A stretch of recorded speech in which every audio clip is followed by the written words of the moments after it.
একটা কথা বলি, সবাই তোমাদেরকে বলবে জীবনে সফল হতে হবে। অনেক কথা আমি বলছি আমার ব্যক্তিগত অভিজ্ঞতা থেকেই বলছি।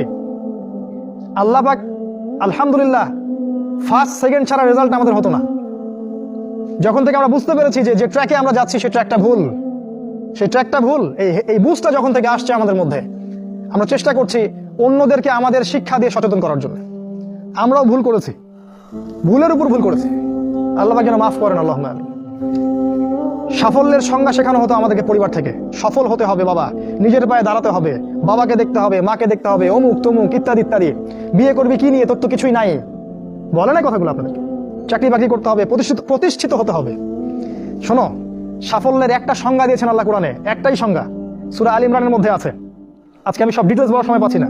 সূরা আল ইমরানের মধ্যে আছে কুল্লু নাফসিন যায়িকাতুল মাউত, প্রত্যেকটা নফস মারা যাবে এবং কিয়ামতের মাঠে তাদের পুরোপুরি প্রতিদান তাদেরকে দেয়া হবে। এখানে আল্লাহ সাফল্যের সংজ্ঞা দিয়েছেন, ফামান যুহজিহা আনিন নার ওয়া উদখিলাল জান্নাহ ফাকাদ ফাজ। ওই দিন কিয়ামতের মাঠে যাকে জাহান্নাম থেকে বাঁচানো হবে আর জান্নাতে প্রবেশ করানো হবে, ফাকাদ ফাজা, এই ব্যক্তি হচ্ছে সফল।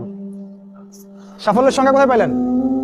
যদি আমরা জাহান্নাম থেকে বাঁচতে পারি প্রত্যেক ব্যক্তি এবং জান্নাতে যেতে পারি, সেই সফল। এছাড়া কেউই সফল না, এই পৃথিবীর কেউই সফল না, কেউ না। সে যত বড় রাষ্ট্রনেতা হোক, পণ্ডিত হোক, বিজ্ঞ হোক, পণ্ডিত কে হয় হোক, যার দাপটে সারা বিশ্ব কাঁপে, এও সফল না যদি না সে জান্নাতে যেতে পারে।